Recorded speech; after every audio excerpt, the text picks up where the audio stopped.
The next talk will be given by Mike Brough. He's from M2Catalyst, and that company is known for connectivity and connected. That's their mission. From a commercial perspective, and that's the uniqueness that they bring to this summit. So we're really delighted to have you, Mike. By way of introduction, Michael has 20 years of telecom software, AI, and big data experience, with a focus on building teams to bring new technologies to the telco market. Most recently at M2Catalyst, Mike has focused on global digital divide studies by merging two powerful global data sets, WorldPop and the M2Catalyst AI predictive locations of more than 40 million cell IDs around the world. M2Catalyst brings critical new insights into the global effort to bridge the digital divide. It's really useful. There are two links that people can go to. Bios on our website as well. He has founded M2, and Mike has held the position of Senior Director of MNO Relations at Microsoftware Inc.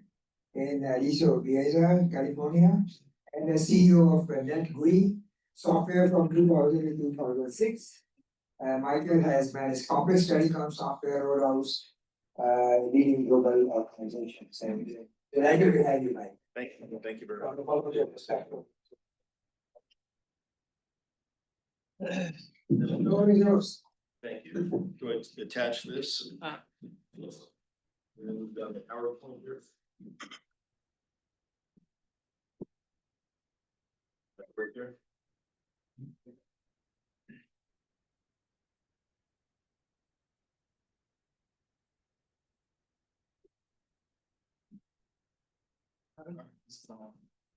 Not there? Is it on?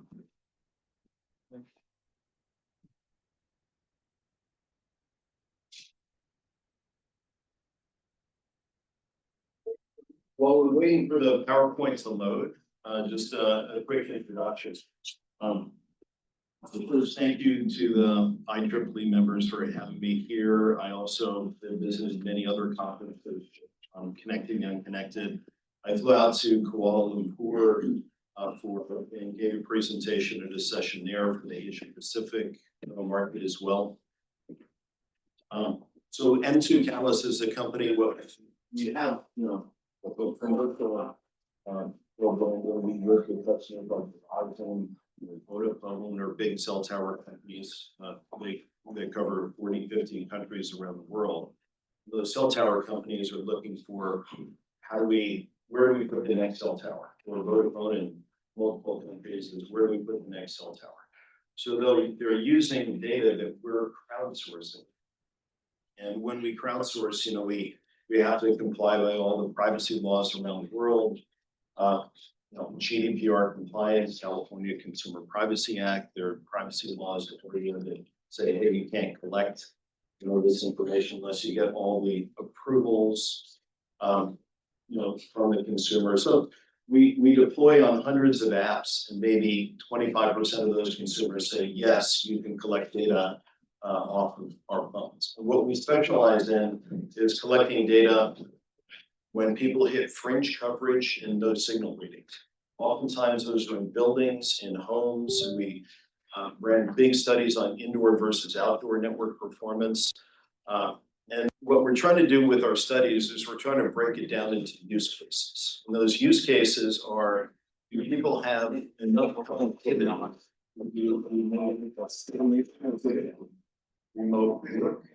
Remote telemedicine, or do they just have enough? The coverage maps in Brazil, Anatel show, hey, you've got enough connectivity here. Yeah, but it's only to make a phone call or a text message. You can't do any work. You can't do any information. On the Uber drive over here, I was telling my driver from Afghanistan, and when I was speaking on today, and he said, yeah, we just shut down, the government shut down the connectivity, and all the women in my family were in education right now. So This is prevalent everywhere. This particular, like I said, we run studies in 72 countries. We're trying to expand it to more countries. We just put extra funds that we get from commercial projects. So we don't have any sponsors to this. So this is just different studies we're running into.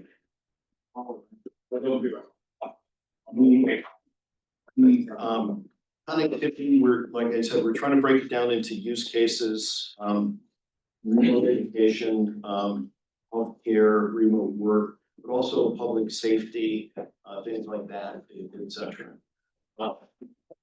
When we outsource the data, we're looking to provide the data to the cell tower companies and operators. And oftentimes they'll come to us and say, well, can you also, instead of overlaying population, look at purchasing power at peak? So clearly the operators are interested in connecting them connected, but they keep coming back to us and saying, well, we want to connect them first, where they have a ARPU, the average revenue per user is high. So it's clear that the operators are not, there isn't an ROI for them to get remote areas where they put up a cell tower for $800,000 to build a cell tower plus the fiber and everything else to get it out there. And they have the potential to get maybe 15, 20 or hundreds of customers that may or may not sign up for their network. So there is a systemic problem there. The operators, we're first putting money into the 32 NFL cities in the US, then the next 250 cities. So they're looking for ARPU. However, the government entities are pushing them all over the world. We don't work with any US government entities, but we do have contracts with Anatel Brazil in Brazil to provide this data. Ofcom right now in the UK is working with our data to get this over to the operators, saying, hey, the coverage maps that you're providing aren't good enough. We need to really work on those coverage maps. All good? Yeah. So from a time perspective, can you give me a heads up, because I've got far too many slides and I just want to make sure I flip through them fast enough to get it done on time. Yeah, we'll give it. Okay. Okay, so on different coverage maps in the US, all over the world, there are different coverage maps. Most of them are created by operators and they're theoretical. Like, here's where we think we have coverage. The US, We just get feedback. Or if you want to speak through that. I'll just hold it. How about? Yeah, that's better. I'll just hold it. Okay, so the FCC coverage maps are getting better. There are some crowdsourced forms in them. And the operators are all reporting their own coverage maps as well. But around the world, the coverage maps are usually put together by operators, and they're give themselves a very, very generous view of how their network performance is. It's usually, we shouldn't have good coverage here. But what do they mean by coverage? Like maybe not. So the FCC map is improving, but we still see, conflicts when we look at it on ourselves. We see, neg 112 dBm, you can barely make a phone call, but the operators are reporting good coverage. In this area, along the shoreline in Mendocino, T-Mobile's coverage map is showing excellent coverage along the entire coast. We're showing no signal along the entire coast. In this area, this is in defeated Tennessee. They're showing mainly very, very light print, that's satellite coverage. But then, the satellite coverage now is there to you can make a phone call, but you can't really do telemedicine. We're showing primarily no signal across all the operators. So we're collecting trillions of data points from around the world. Throughput, jitter, latency, RSOP, all the technical mumbo jumbo. And then we have historical trends to look at how the operators have been improving on either a month-by-month basis, is what they look at with us, but we're looking in 6-month windows just to look at general trends. Here's another one. This is Yellowstone they're showing, they actually do have some coverage in this national park, and we're showing 2 operators with primarily low signal. When we're providing coverage maps, what you're looking at on the screen here is in Kentucky, and it's a region in Kentucky. And we removed all the excellent signal and barrel signal, and we're looking like operators want to improve when they hit 105 dBm. But this is 112 dBm signal strength. So this is, instead of 1 bar, this is maybe half a bar. Maybe you can make a phone call, maybe, or a text, but it's not good coverage. In red is the fringe coverage. In gray is where consumers are getting no signal readings. So if we just circle towns in this area, circled in blue is a town in Jamboree, Kentucky, where 2 operators have only AT&T has some signal there. The other Verizon and T-Mobile have no signal. So this is another area in Virginia. We're calling them dead zones and fringe coverage when we're talking to operators. In the UK, they call them non-spots, situational non-spots.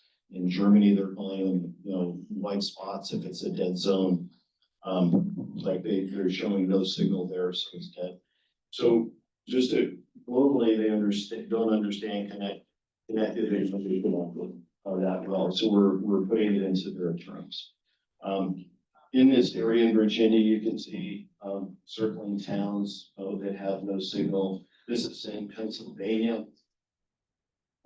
Also towns where there's complete dead zones or partial dead zones, we call them, where in some areas they get connectivity, in many areas they do not get connectivity. Here's another dead zone fringe coverage. I'll go through some of these very quickly.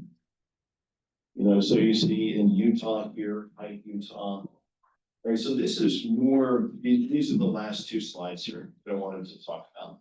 So we're breaking things down into use cases. And we do this across, like I said, 72 countries, and we do have the capability of doing it across more countries.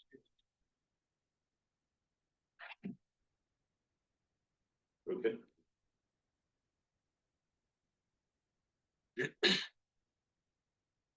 Sorry for the delay. In the pocket. Okay. So on this slide, what we're doing is breaking down connectivity into use cases. And what we're looking at is in green on the top row, we broke the country into 1 square kilometer bins. And in 88% of the bins for AT&T, 83% for T-Mobile, and 87% for Verizon, they had good enough high resolution video where you can do remote work, remote, and 9 megabits per second or faster is not great, but, and nobody's yet debated us on this, so we're open to any debate you guys can bring. But 9 megabits per second or faster, when we're talking to some of the operators and folks and saying, look, that should be good enough for remote work, remote education, and remote medicine. So with that, then we looked at, okay, in yellow are the underconnected. So underconnected is 2G, 3G window, which averages 3 megabits per second. For 4G, 5G is low resolution video chat streaming, probably not good enough for remote work, remote education, because it have connectivity issues, 4 to 9 megabits per second.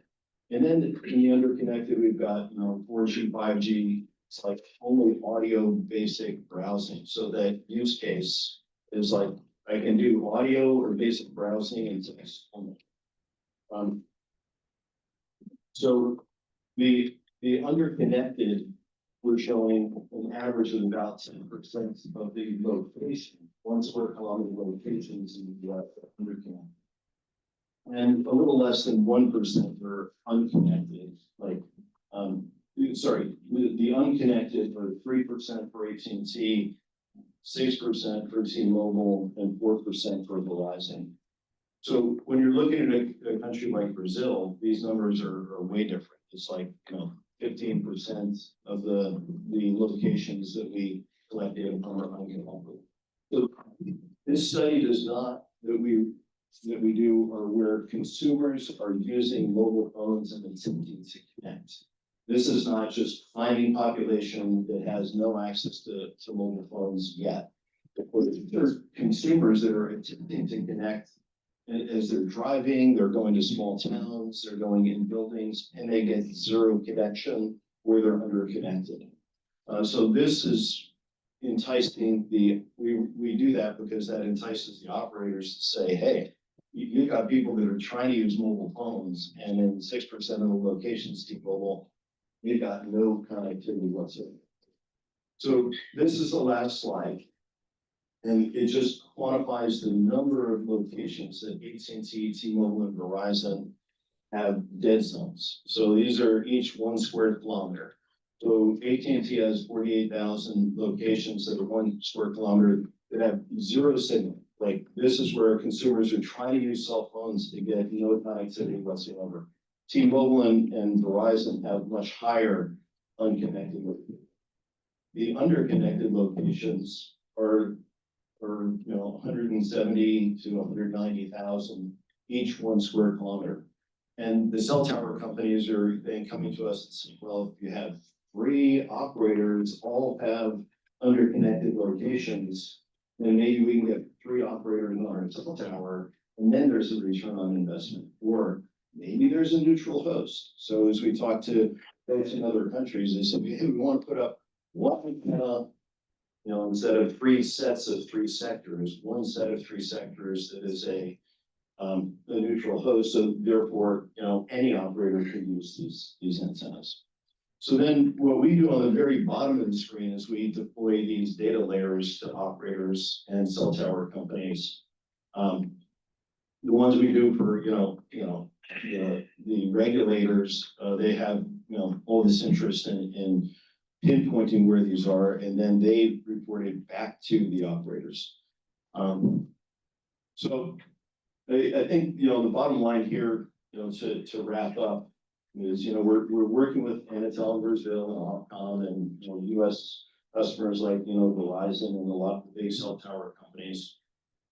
We're looking to expand the world, and find other partners that we can work with in other parts of the world to get these data layers out to them. Thank you very much. What about the other issues? You take questions, right? Yeah. Sure. All right, yeah, question, we have. Is it on? Yeah. Time for questions, okay, take your line. Give this slides. Need one more. Okay, who's the other person? Manisha over there, right? Then I'll get another.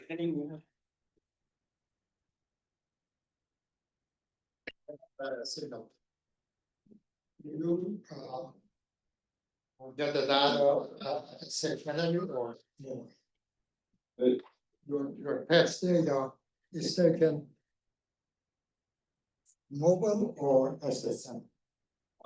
We gather the data on the mobile devices, and as people are driving down streets and things, if they have like a map view open, when they've given permission for us to, one of our apps to run in the background of the connected available, which is a very small percentage. But if they're driving down the street and they have no signal, oftentimes they'll have the GPS on because they're using their map view. So if you have a precise location, we'll mark that.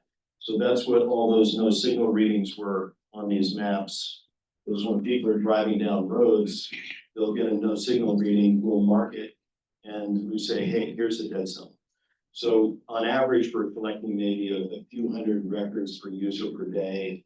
And we collect a lot fewer when the phone is sitting still, maybe 1 every 2 hours, or if RF conditions are changing. But if they're moving, we'll collect it more often. Yeah, of course, we know that for purposes of certain applications like education or medical, those are stationary. And because of the model path and Dr. Rathins that are involved in OFDM, performance will be different with some squid and so. Maybe during lunchtime or break, you can take it over. Who's next? Thank you very much. Great presentation. Actually, I'm Monisha Ghosh from the University of Notre Dame. We actually do a lot of this kind of work ourselves. The question I had when I've asked Ookla, I've asked a lot of people, is do you make any of your data available to researchers? I know you said you worked with cell towers and regulators, but I think as a research community, having some of this at scale data would really help. Yeah, we've provided some free data layers to researchers in different parts of the world. That's tough. So yeah. Any? One question. I think then you.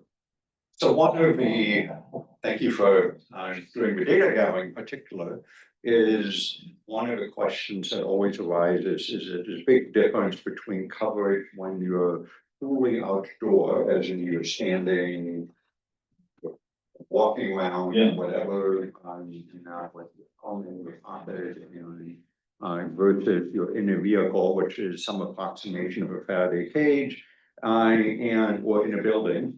And obviously there, it even depends on are you in your basement or are you in your window, for example. As I think Monisha will talk about a little bit later. Are you able to, based on other indicators, for example, the US strength, able to detect whether the coverage gap is across these three scenarios or just affects? Because one of the differences that I see from the FCC map, it's often quite optimistic simply because they assume that somebody is maybe holding their cell phone while they're standing on a ladder or something. And that as opposed to driving in a vehicle where GPS mapping would be affected. And so a few points there. What we did about 4 or 5 years ago, we teamed up with Orange and the telecom operator in Paris and Madrid offices. And they wanted us to add indoor versus outdoor to every single record that we had. So we developed a custom algorithm that looks at 17 different metrics. So for example, if somebody is moving at more than 30 miles per hour, then they're very high likelihood that they're outside. Unless they're extremely fast or something. If they're connected to Wi-Fi SSID for more than 20 minutes, then there's a much higher likelihood that they're indoors. If the GPS is turned from on to off, they probably transitioned from outdoors to indoors.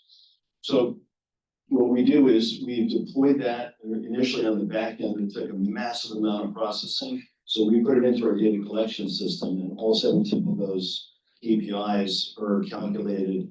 And then there's an indoor-outdoor probability on every single record. So we send it to you. Like we sent free data to DCIT in the UK because they were doing a study for Ofcom, and they wanted to look at Cell ID coverage footprints and things like that, and coverage footprint of every single Cell ID. And they also wanted to look at indoor versus outdoor. So they were able to do that with this indoor-outdoor algorithm. And if you want 95% probability that the record's indoors, you filter out everything else and say, here's your indoor only for this region. Thank you. My question here, what is the same of your data? There are players like Ookla, Umlaut, who are using similar technology, right? Yeah, I would say Ookla, Umlaut, and OpenSignal are the leaders, and we're in their eyes, we're the annoying upstart that does free data here and runs different studies. So they're more focused on giving awards of who has the fastest network and things. And we're more focused on studies like this and providing actionable data to the operators. They're more focused on throughput tests, like who's got the fastest network. But we're trying to get RF readings. We do throughput, zero latency, and packet loss too. But we get a very high percentage No signal readings and fringe coverage readings compared to that. Which is why operators, license our data as well. Usually as a supplement to their data, because they want to get the rewards of who has the fastest network. But do you collect from the apps or how's that? How do you collect it? We collect through apps, and the apps are all Android apps because iPhone doesn't allow you to collect this type of data. So we have Android applications that we own, like Network Cell Info is an app that we own that RF engineers around the world use. So Network Cell Info Lite is free. Network Cell Info Pro is a $2 upgrade. You can use those and download all the RF data you're collecting and see what cell tower we think you're connected to. But it's all through Android apps. I think one more question there. You have somebody else. Yeah, go ahead. So my name is Raj Gupta. I work with Star Future Networks initiative. The question I have, the data that you're presenting is primarily for terrestrial networks, right? The current networks that are in place. As you know, there are a number of agreements being made between the terrestrial operators, including T-Mobile, AT&T, with satellite operators, so the so-called NTN networks. My question is, do you have any projection going into next year or next 1 to 3 years? How this landscape is going to change because of these new services coming up, which are really 5G and 6G driven services. We do have or data scientists have got different projections. But I can't really talk to that here now. Maybe we can set up another time to discuss it. Okay. Thank you. The last question. Thank you. Which already work for Reliance Geo. Quick question around the methodology. If you're trying to measure the impact on people, right? Most people experience the impact of connectivity when they're stationary. The business individual that are experiencing the connectivity. I find that methodology seems to be reversed in terms of data collection, where you're collecting a lot fewer data points when endpoint is stationary versus when it's mobile. From an impact perspective, shouldn't it be the other way around? Well, from working with Verizon, Vodafone, and others, they do feel like we're collecting a lot of information indoors and in the workplace. So it's only when RF conditions are changing that we're collecting it. If not, we'll collect it too.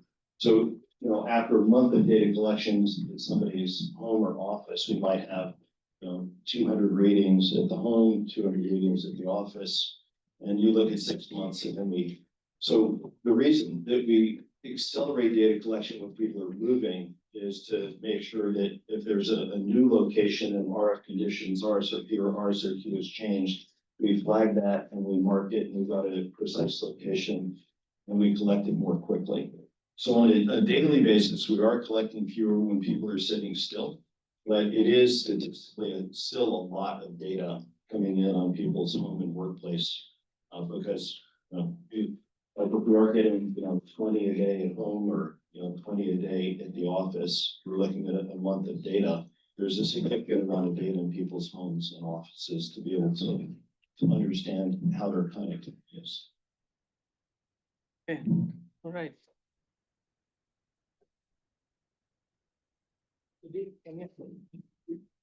Mike, there was I knew that very interesting in terms of the data. Do you publish any of these? I know we publish. Yeah, they're published on our website. Come please. Yeah. We publish your data in our website, right? Future Network. I think we have this report. I think we have put a report there, but we're probably. Thank you very much. Thank you. Thank you. We will talk about some of this data. Thank you.